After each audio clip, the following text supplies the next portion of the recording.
Keso, kilay. Inamin mo, aware ka sa mga nangyayari. Pero wala kang ginawa. Hinayaan mo, nakinabang ka pa. Nakinabang ka ng milyon-milyon, baka bilyon-bilyon na nga yan eh. Bakit maaaprubahan ba yan kay Saldi ko na yan kung di mo inaprubahan? Ngayon magbabanggit ka ng pangalan para kung sino yung kung sino yung hahanapin namin, kung sino yung hahabulin namin. Kumusta naman kayo? Kayo na mga nakinabang, na kayo na nagwalang imik, kayo na tumahimik, kayo na kumonsinte, bagkus na kinabang pa. Ano gusto nyo, isang tao lang ang hahabulin namin? Nagyakapan pa kayo, mga hudas kayong mga animal kayo. Lahat naman kayo nakinabang sa insertion. Lumabas ang budget 2025, lahat ng mga Pilipino halos sinisi si PBBM. Dahil sa kawalangyaan ninyo, hindi pa kayo nakontento.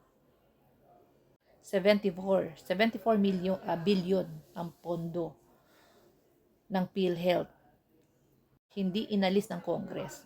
Pagdating sa Senate, kinalahati. Pagdating sa BICAM, ikaw at si Saldi ko na lamang. Zinero budget nyo pa ang PhilHealth. Saan nyo inilagay? Sa DPWH.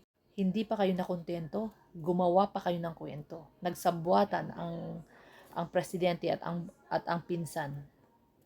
Ganon kayo kawalang ya. Tapos magyayakapan kayo dyan. Akala mo ikaw yung kawawa, ikaw yung victim, ikaw yung whistleblower. State witness na rin. Magaling. Magaling.